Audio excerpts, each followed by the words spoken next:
Hello friends, तो आज मैं आपके लिए रिप्रोडक्शन इन ऑर्गेनिजम्स की सेकंड वीडियो लेकर आई हूँ, जिसमें हम सेक्सुअल रिप्रोडक्शन पढ़ेंगे। अगर आपने मेरी प्रीवियस वीडियो नहीं देखी है, जिसमें मैंने आपको असेक्सुअल रिप्रोडक्शन को डिस्क्राइब किया है, तो प्लीज आप जाके एक बार देख लीजिए, जिससे कि आपके इससे पहले वाले कॉन्सेप्ट्स अच्छे से क्लियर हो जाए। जो इम्पोर्टेंट चीजें मैंने वहां पर बताई थी वो आपको अच्छे से पता चल जाए। तो स्टार्ट करते हैं। Sexual reproduction involves formation of male and female gametes either by the same individual or by different individuals of opposite sex.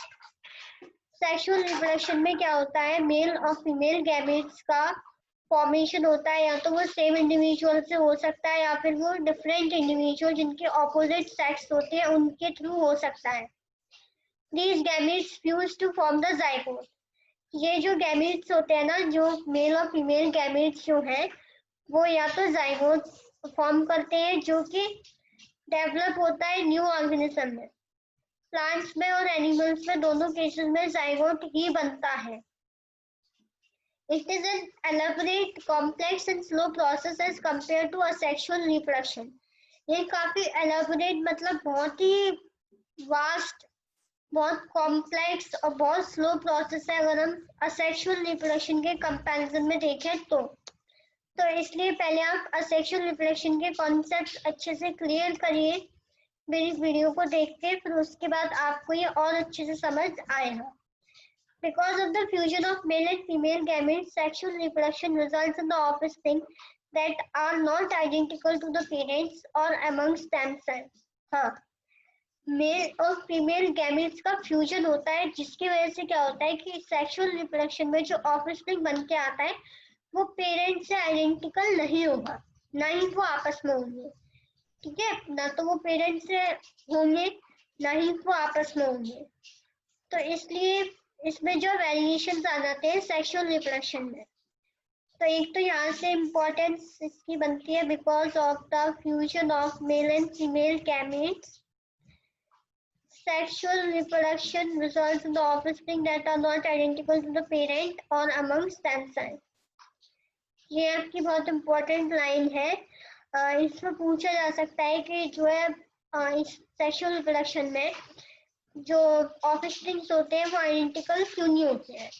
ठीक है, एक तो इसमें ये था, और आपका एक इसमें इम्पोर्टेंट पॉइंट ये था कि फॉर्मेशन होता है मेल और फीमेल गैमेट्स का, जिससे कि और ये जो गैमेट्स है वो फ्यूज करके जाइगोट बनाते हैं। बस इसमें और कुछ इम्पोर्टेंस ऐसी है नहीं। ठीक है, तो ये आपको समझ आ गया होगा। तो आगे बढ़ते हैं, और प्लीज अंडरलाइन करते जाइए करिए, जिससे कि आपको परेशानी ना हो। वैसे तो जो मैं बताती हूँ वो अंडरलाइन कर देती हूँ, अगर मैंने उसको हटा दिया है तो आप एनसीईआरटी लेके बैठिए और अपने जो इम्पोर्टेंट पॉइंट्स है अपनी एनसीईआरटी में मार्क करते जाइए। Study of diverse organisms, plants, animals, or fungi show that though they differ so greatly in external morphology, internal structure, and physiology, when it comes to the sexual mode of reproduction, surprisingly they share a similar pattern. देखो, बहुत ही diverse हमारे पास environment है या diversity है organisms की। तो उसमें plants है, एनिमल्स है, फंजी है, वो सारे जो है डिफरेंट उनकी एक्सटर्नल मॉर्फोलॉजी होती है, इंटरनल स्ट्रक्चर, फिजियोलॉजी सब उनका अलग होता है। जब आप सेक्सुअल रिप्रोडक्शन में आते हैं तो फिर उस केस में वो सिमिलर पैटर्न को फॉलो करते हैं। अब हम सबसे पहले देखते हैं कि कौन से फीचर्स जो कॉमन है इन डाइवर्स ऑर्गेनिज्म में। तो all organisms have to reach a certain stage of growth and maturity in their life before they can reproduce sexually. सारे ऑर्गेनिजम्स को एक सर्टेन एज स्टेज जो ग्रोथ की होती है और मेच्योरिटी की, उस तक पहुंचना होता है अपनी लाइफ में, जिससे पहले कि वो रिप्रोड्यूस कर पाए। मतलब रिप्रोड्यूस करने के लिए सेक्सुअली पहले उनको ग्रोथ और मेच्योरिटी की एक सर्टेन स्टेज तक पहुंचना होता है। The period of growth is called juvenile phase, और इसी पीरियड को juvenile phase बोलते हैं। मैं आपको बता देती हूँ, अंडरलाइन कर देती हूँ। The stage stage of growth and maturity in their life before they can reproduce sexually. That period of growth is called juvenile phase. ठीक है, ये important है कि इसी को juvenile phase बोलते हैं. The stage of growth and maturity is known as juvenile phase. ठीक है, उसके बाद it is known as vegetative phase in plant. इसको जो वेजिटेटिव फेज भी बोला जाता है प्लांट्स में, क्योंकि प्लांट्स में ये जो है वेरिएबल ड्यूरेशन के लिए होता है. This phase is of variable duration in different organism. ठीक है, डिफरेंट ऑर्गेनिज्म का जो ड्यूरेशन है वो अलग अलग रहता है. ठीक है, तो आप एक तो ये ध्यान रखिएगा, एक जो मैंने बताया आपको स्टेज वाली बात, बस सिंपल आपको इतना याद रखना है, stage of growth and maturity, जिसको जुवेनाइल फेज बोलते हैं. ठीक है, बस आपको इतना याद रखना है. उसके बाद देखते हैं, it is known as vegetative phase in plants, ये याद रखिएगा.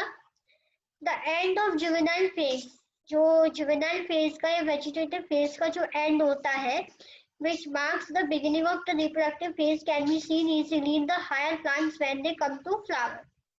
देखो, जुवेनाइल फेज का या वेजिटेटिव फेज का जो एंड है, उसी से रिप्रोडक्टिव फेज की स्टार्टिंग हो जाती है.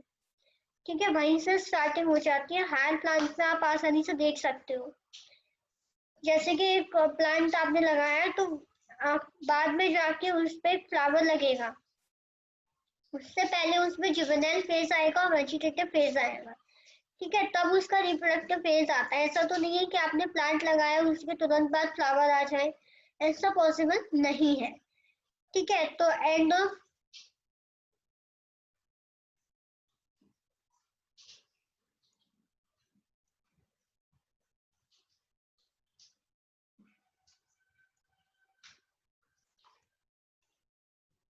ये है.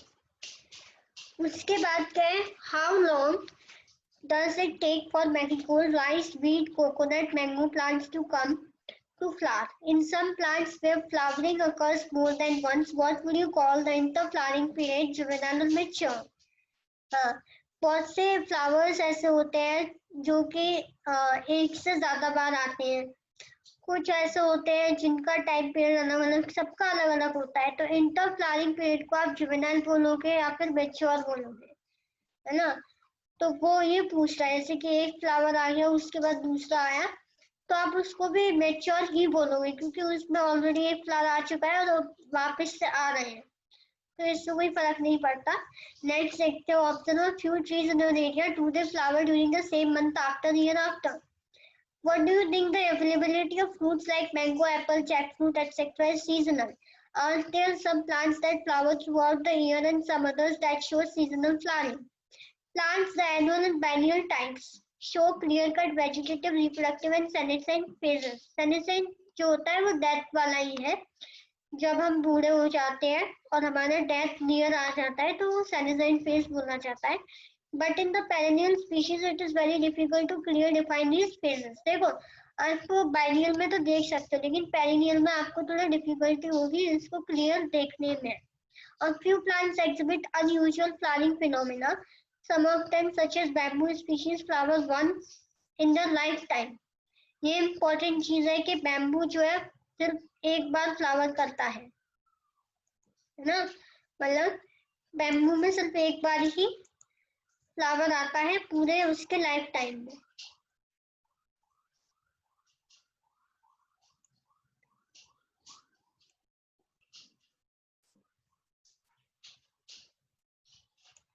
जनरली 50 to 100 years बाद ही ऐसा होता है. Produce large number of fruits and die. काफी फ्रूट्स वो प्रोड्यूस करता है बैम्बू के और फिर वो मर जाता है. अनदर प्लांट है, ये बहुत इंपॉर्टेंट है, स्ट्रोबिलेंथस कुंटियाना नीला कुरंजी. ये इसका हिंदी नेम है. This is its scientific name. Flowers once in 12 years. इसका जो फ्लावर है वो 12 years 12 साल बाद आता है ना. जैसे कि आपको अगर आप देखना चाहो, जैसे कि 2014 में आया होगा, तो मतलब 12 साल बाद आएगा, है ना। अभी 2020 चल रहा है, तो अभी इसके 12 साल बाद आएगा। वो उसका प्रॉपर फिक्स रहता है, उससे ज्यादा वो टाइम पीरियड में आता ही नहीं है। फ्लावर्स ट्रोबुलेंटस कुंतियाना नीला कुरंची, ठीक है, ये बहुत इंपॉर्टेंट है। वैसे ये इतना इम्पोर्टेंट नहीं है कि बोर्ड एग्जाम्स में आ भी सकता है और नहीं भी, लेकिन आपको ये कुछ ऐसे की पॉइंट्स हैं जो आपको हमेशा याद रखने हैं। मैं जो बता रही हूँ आपको, ये थोड़े इम्पोर्टेंट हो जाते हैं कि कौन सा फ्लावर, वैसे भी ये नॉलेजेबल है। As many of you would be knowing that this plant flowered during September-October 2006, its mass flowering transformed large tracts of hilly areas in Kerala, Karnataka and Tamil Nadu into blue stretches and attracted a large number of tourists. इसमें क्या होता है कि बहुत ज्यादा मास flowering होती है इसकी, काफी ज्यादा अमाउंट में इसमें फ्लावर्स आते हैं, जो कि हिली एरियाज में होता है, केरला, कर्नाटक और तमिलनाडु, जिसमें जो फ्लावर्स है वो ब्लू स्ट्रेचेस में फैले हुए होते हैं, एंड ये जो है टूरिस्ट को बहुत ज्यादा अट्रैक्ट करते हैं। लार्ज नंबर ऑफ टूरिस्ट जो है वहां पे देखने इसको आते हैं। Animals juvenile phase is followed by morphological and physiological changes prior to active reproductive behavior. The reproductive phase is also of variable duration in different organisms. ठीक है, जो जुवेनाइल फेज होता है एनिमल्स में, वो मॉर्फोलॉजिकल और फिजियोलॉजिकल चेंजेस के basis पे रहता है। रिप्रोडक्टिव फेज भी जो है इसमें वेरिएबल ड्यूरेशन होता है, डिफरेंट ऑर्गेनिज्म में डिफरेंट। और सेम जुवेनाइल फेज भी ऐसा ही है कि उसमें मॉर्फोलॉजी और फिजियोलॉजी वो दोनों देखी जाती है। तो एक आप ये भी अंडरलाइन कर ही लीजिए, मास फ्लावरिंग वाला पॉइंट।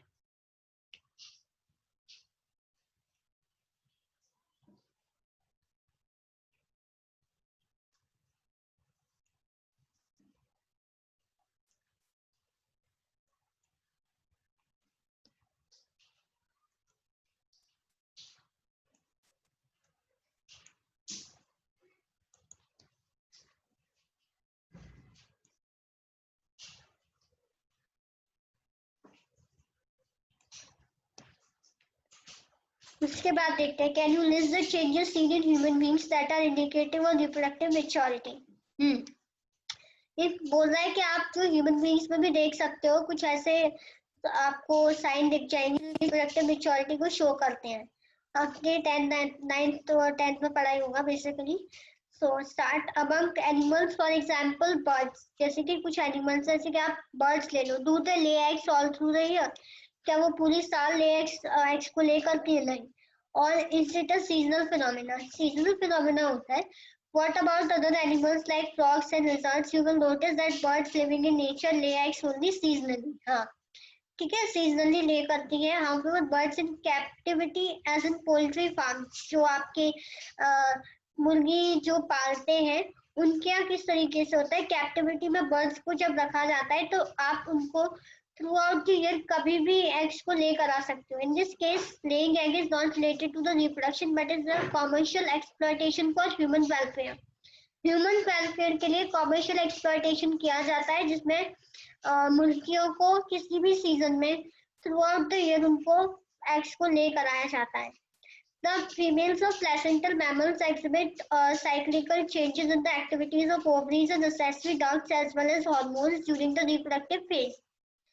Placental mammals जो होते हैं, फीमेल्स जो होती हैं, उनमें कुछ साइक्लिकल चेंजेस होते हैं, उनकी ओवरीज में, उनके एक्सेसरी डक्ट्स में, हार्मोन्स में, रिप्रोडक्टिव फेज के दौरान काफी सारे चेंजेस आते हैं।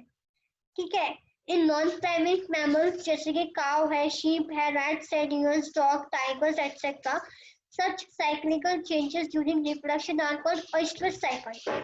Whereas in primates में क्या होता है, मंकी है, एप्स है, ह्यूमन है, it is called menstrual cycle. तो ये दोनों की डिफाइन है। नॉन प्राइमेट्स की बात करेंगे अगर हम, तो उनमें जो रिप्रोडक्टिव चेंजेस आते हैं उसको ओएस्ट्रस साइकिल बोलते हैं। जबकि अगर प्राइमेट्स की बात करेंगे तो उसको मेंस्ट्रुअल साइकिल बोलते हैं। Many mammals, specially those living in natural, Wild conditions exhibit such cycles only during favorable seasons in the reproductive phase and are therefore called seasonal breeders.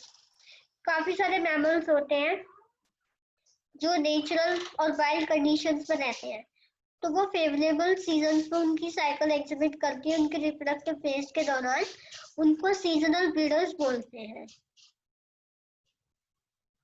Many other mammals are reproductively active throughout the reproductive phase and hence are called continuous breeders. और कुछ mammals ऐसे होते हैं जो कि through out, जब तक उनका रिप्रोडक्टिव फेज रहता है तब तक वो रिप्रोड्यूस कर सकते हैं, तो इसलिए उनको कंटिन्यूअस ब्रीडर बोलते हैं.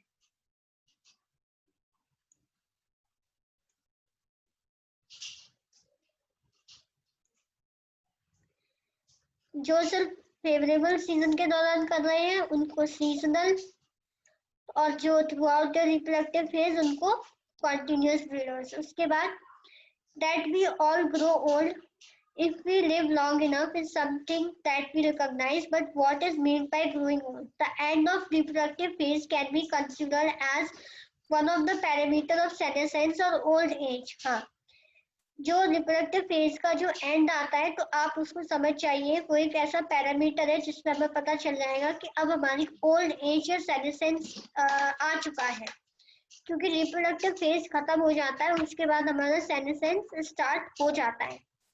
ठीक है, तो एक ये इम्पोर्टेंट है, अगर किसी को सेनेसेंस की डिफाइन चाहिए तो वो ये इम्पोर्टेंट है.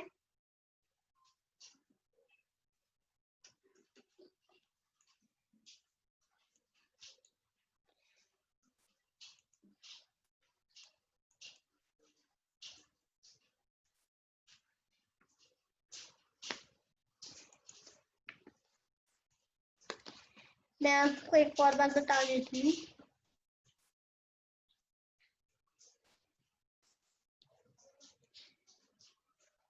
The end of reproductive phase can be considered as one of the parameters of senescence or old age. There are concomitant changes in the body like slowing of metabolism etc. during this last phase of lifespan. Old age ultimately leads to death. Old age आपको पता है death ही होनी है, simple है. बहुत सारे इसमें changes भी आते हैं जैसे कि मेटाबॉलिज्म काफी स्लो हो जाता है इस लास्ट फेज में. In both animals and plants, hormones are responsible for transition between three phases. Plant और एनिमल दोनों में हार्मोन जो है काफी ज्यादा रिस्पॉन्सिबल होते हैं तीनों फेजेस के बीच के ट्रांजिशन के लिए. Interaction between hormone, certain environmental factor regulate the reproductive processes and the associated behavioral expressions of organism. Interaction जो होता है हार्मोन्स और एनवायरमेंटल फैक्टर्स के बीच का, वो रिप्रोडक्टिव प्रोसेस को रेगुलेट करता रहता है और ऑर्गेनिजम्स के एक्सप्रेशन को भी. उसके बाद देखते हैं इवेंट्स इन सेक्सुअल रिप्रोडक्शन. हाँ, तो इवेंट्स इन सेक्सुअल रिप्रोडक्शन पे आ गए हैं हम. After attainment of maturity attain करने के बाद all sexually reproducing organism exhibit events and processes that have remarkable fundamental similarity, even though the structure associated with sexual reproduction are indeed very different. The events of sexual reproduction, though elaborate and complex, follow a regular sequence.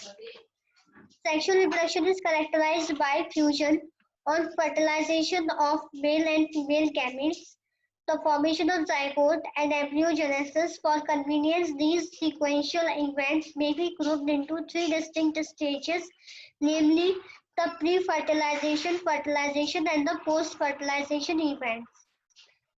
Sexual reproduction जो है characterized होता है किससे? Fusion होता है इसमें mail और female gametes का, ज़ाइगोट का फॉर्मेशन होता है, एम्ब्रियोजेनेसिस होती है, और ये जो सीक्वेंशियल इवेंट्स हैं वो तीन डिस्टिंक्ट स्टेजेस में बटे हुए हैं. जैसे कि फर्स्ट है प्री फर्टिलाइजेशन, फिर है फर्टिलाइजेशन और फिर है पोस्ट फर्टिलाइजेशन. तीन डिस्टिंक्ट स्टेजेस को ग्रुप कर दिया गया है सेक्सुअल रिप्रोडक्शन के अंदर. तो अब हम अपने फर्स्ट उस पे आते हैं स्टेज पे, pre fertilisation events. These include all the events of sexual reproduction prior to the fusion of gametes. The two main pre-fertilization events are gametogenesis and gamete transfer.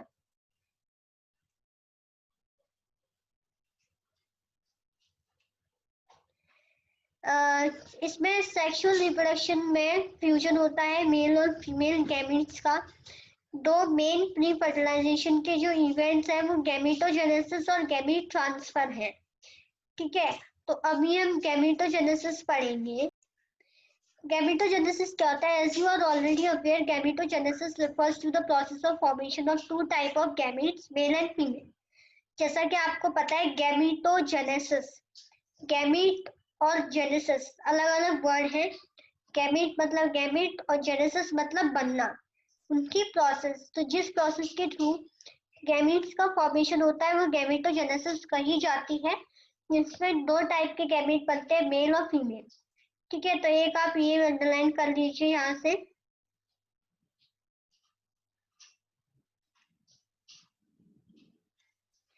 उसके बाद गैमीट्स जो है हैप्लॉइड सेल्स होते हैं।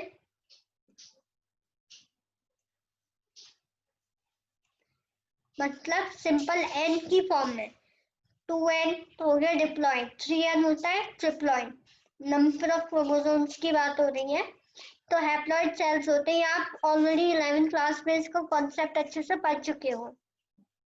In some entry, the two gametes are also similar in appearance that it is not possible to categorize them into male and female gametes।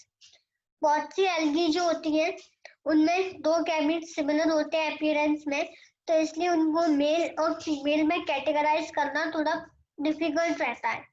जैसे कि आप figure देख रहे हैं 1.5, इसमें टाइप्स ऑफ गैमीट है। जो ए फिगर है उनको बोलते हैं आइसोगैमीट्स, क्योंकि ये सेम है, इनका जो अपीयरेंस है वो सेम दिखाई दे रहा है।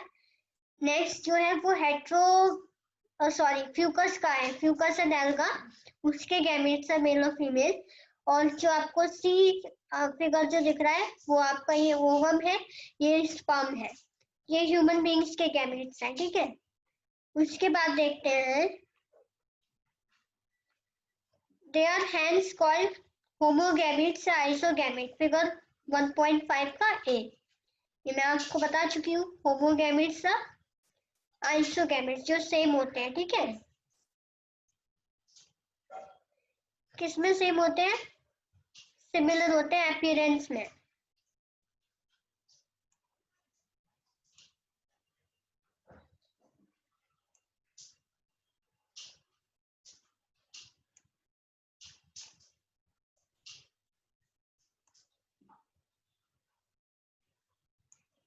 उसके बाद however in a majority of sexually reproducing organisms the gametes produced are of two morphologically distinct types।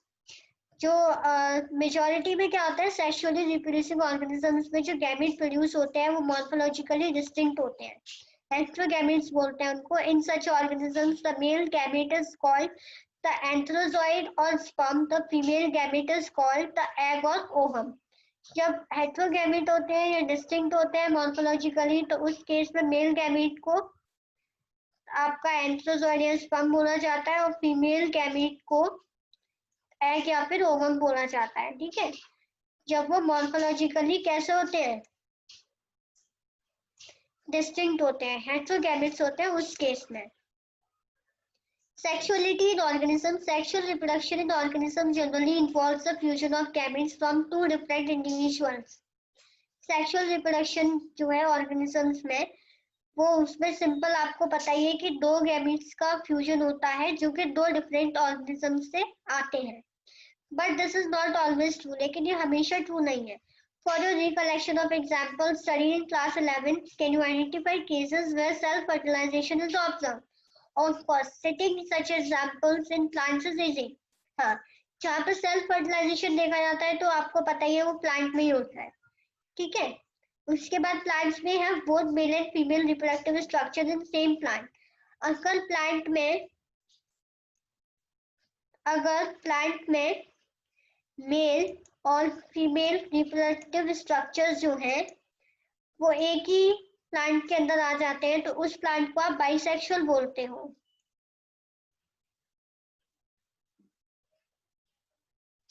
और अगर वो डिफरेंट में होता है तो उस केस में आप उनको यूनिसेक्सुअल बोलते हो। जैसे कि देखते हैं, जब एक ही प्लांट है और मेल और फीमेल रिप्रोडक्टिव स्ट्रक्चर्स उसी प्लांट में है, तो उस प्लांट को बाइसेक्सुअल बोला जाता है।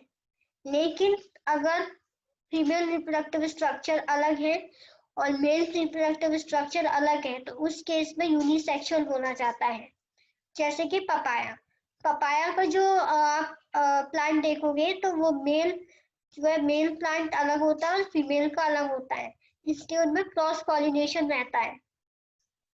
काफी सारी फंजाई और प्लांट्स हैं जिनमें होमोथैलिक एंड मोनोशियस जो यूज किया जाता है बाइसेक्सुअल कंडीशन को डिनोट करने के लिए, और हेटेरोथैलिक और डायोशियस यूज किया जाता है टर्म यूनिसेक्सुअल कंडीशन को डिस्क्राइब करने के लिए। ठीक है, तो एक आप ये भी थोड़ा याद रखिएगा। उसके बाद कुछ फ्लावरिंग प्लांट्स होते हैं यूनिसेक्सुअल मेल फ्लावर, उसको स्टेमिनेट बोला जाता है, जिसमें स्टेमन होता है, सिर्फ वो स्टेमन बियर करता है, जबकि फीमेल जो होती है अगर उसमें पिस्टिल है तो फिर उसको पिस्टिलेट फ्लावर बोला जाता है, जिसमें सिर्फ पिस्टिल प्रेजेंट होती है। ठीक है, यूनिसेक्सुअल मेल फ्लावर होगा मतलब उसमें एक ही रिप्रोडक्टिव स्ट्रक्चर होगा, या तो स्टेमन या फिर पिस्टिल। तो स्टेमन होगा तो स्टेमिनेट फ्लावर बोला जाता है जिसमें स्टेमन है, और अगर पिस्टिल होगा तो पिस्टिलेट फ्लावर बोला जाता है। In some flowering plants, both male and female flowers may be present on the same individual. अगर आप प्लांट्स की बात कर रहे हो तो मेल और फीमेल फ्लावर्स दोनों ही, अगर दोनों ही आपके एक ही प्लांट पे हैं तो उस केस में आप क्या बोलते हो उसको, मोनोशियस। ठीक है,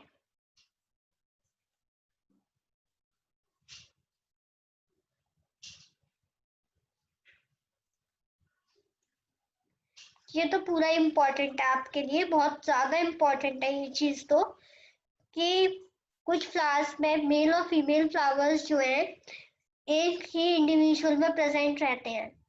ठीक है, मतलब एक ही प्लांट पर रहते हैं, तो उन केस में उनको क्या बोला जाता है, मोनोशियस। अगर वो सेपरेट इंडिविजुअल है, मतलब जैसे पपाया का एग्जांपल मैंने आपको दिया था, उसमें क्या था कि पपाया में दोनों जो मेल और फीमेल रिप्रोडक्टिव स्ट्रक्चर्स हैं प्लांट के वो अलग अलग होते हैं, उनके प्लांट भी अलग होते हैं, जैसे कि मेल प्लांट अलग होगा, फीमेल का अलग होगा। ठीक है, तो उनको डायोशियस बोला जाता है, और अगर एक ही में है दोनों की तो उनको मोनोशियस बोला जाता है। मोनोशियस के एग्जांपल कुकुरबिट्स और कोकोनट है, डायोशियस प्लांट के एग्जांपल पपाया और डेट पाम है। अब देखते हैं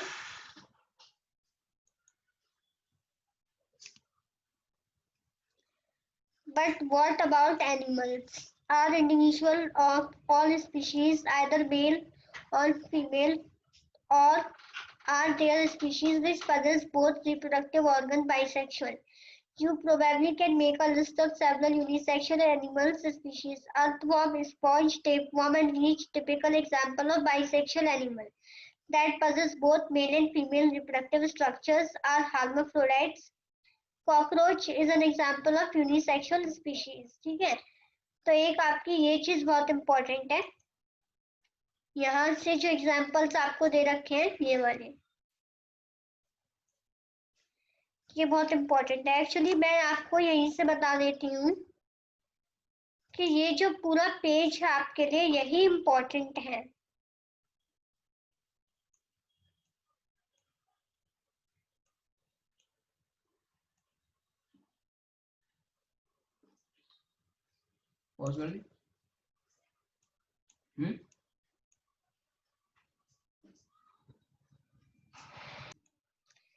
cell division during gamete formation, gamete formation के दौरान सेल डिवीजन जो होता है वो देखते हैं।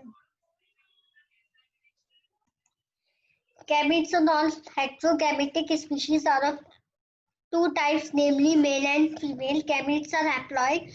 Gametes haploid होते हैं, though the parent body from which they arise may be either haploid or diploid. A haploid parent produces gametes by mitotic division. Does this mean that meiosis never occurs in organisms that are haploid? Carefully examine the flow chart of life cycles of algae that you have studied in class 11 to get a suitable answer.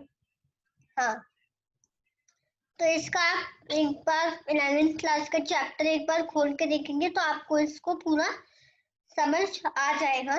Simple है, बस वो ये पूछ रहा है कि आपको ये बताना है कि हैप्लॉइड पेरेंट्स में माइटोटिक डिवीजन के थ्रू प्रोड्यूस करते हैं गैमीट्स। तो इसका मतलब ये है कि मियोसिस ऐसे ऑर्गेनिजम्स में कभी होगा ही नहीं, बस वो ये पूछना चाह रहा है। नेक्स्ट चलते हैं। ये हमारे टॉपिक्स का इम्पोर्टेंस नहीं है, उतनी इम्पोर्टेंट नहीं है ये लाइन, बस आपको याद रखना है। Several organisms belonging to Monera, fungi, algae, and bryophytes have haploid plant body, but organism belongs to pteridophyte, gymnosperm, angiosperm, and most of the animals, including human beings, the parent body is diploid. बहुत सारे organisms होते हैं Monera, fungi, algae, bryophytes, जो सारे haploid plant body हैं। कुछ ऐसे होते हैं जैसे टेरिडोफाइट्स, जिम्नोस्पर्म, एंजियोस्पर्म और बहुत सारे एनिमल्स जो कि ह्यूमन बीइंग्स में इंक्लूड होते हैं, वो उन सबकी जो बॉडी है वो डिप्लॉयड रहती है।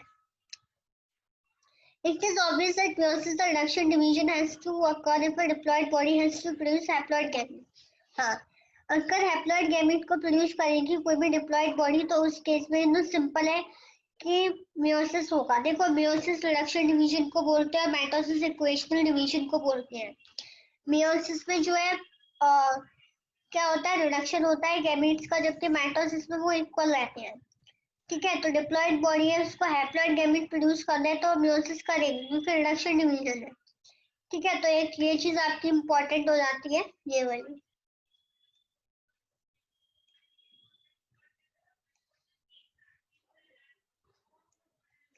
In diploid organism, specialized cells called myocytes. Diploid organism में बहुत ही स्पेशलाइज सेल्स होते हैं, उनको मियोसाइट्स बोलते हैं। Gamete mother cell undergo meiosis, यही मियोसिस के अंदर में जाते हैं एंड गैमीट्स को प्रोड्यूस करने के लिए। At the end of meiosis, only one set of chromosome gets incorporated into each gamete. ठीक है, समझ आया? मतलब ये बोल रहा है कि जब मियोसिस के एंड में सिर्फ एक सेट ऑफ क्रोमोसोम जो है वो इनकॉर्पोरेट हो जाता है हर एक गैमेट में जाके। Carefully study the table 1.1 and fill in the diploid and haploid chromosome number of organism. Is there any relationship with the number of chromosome of myocytes and gametes? देखो, इट इज वेरी इजी, आपको पता होना चाहिए कि जो म्यूसाइट का जो number होता है क्रोमोसोम का वो 2n होता है, वो डिप्लॉयड होते हैं, जबकि गैमेट्स जो हैप्लॉयड होते हैं n। तो आपको ये फिलअप्स करने हैं, तो ये बहुत ही इजी है करना। देखो, जैसे कि ह्यूमन बीइंग्स में जो क्रोमोसोम नंबर म्यूसाइट की बात अगर की जाए तो 46 होते हैं, 2n इक्वल्स टू 46, तो n कितना आ जाएगा 23। अभी सेम चीज हाउस फ्लाई में होते हैं 12, तो उसका अगर हम गैमीट की बात करें तो कितना होगा 6। रैट के केस में हाउस फ्लाई में 2n का नंबर 12 था तो n का 6 हो जाएगा। इसी तरीके से रैट में n का नंबर दे रखा है तो आप इसमें 2 का मल्टीप्लाई कर दो, तब आपको म्यूसाइट का नंबर मिल जाएगा। तो सिंपल है, इसका 42 आ जाएगा। उसके बाद डॉग में 78 है, इसको 2 से डिवाइड करो।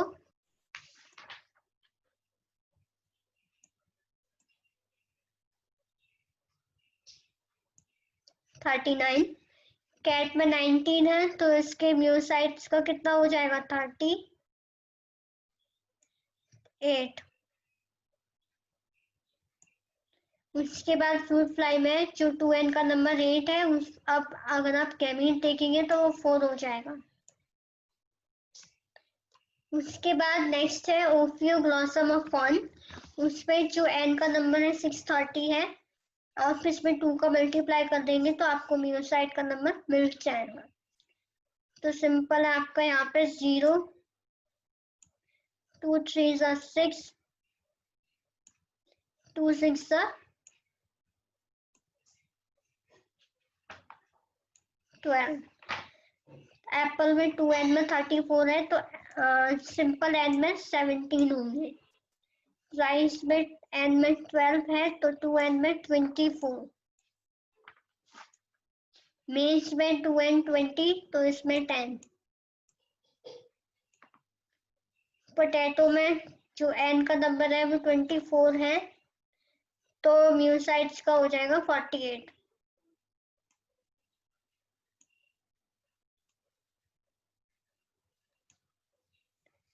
बटरफ्लाई में 380 2n, इसको आप डिवाइड कर दो, 2 1 2,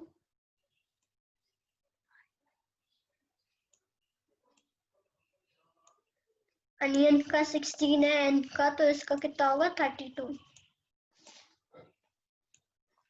सिंपल, तो ये हो गई टेबल, बहुत ही इजी थी, आपको सिंपल बताना था इसमें। तो अब इसके बाद पढ़ते हैं हम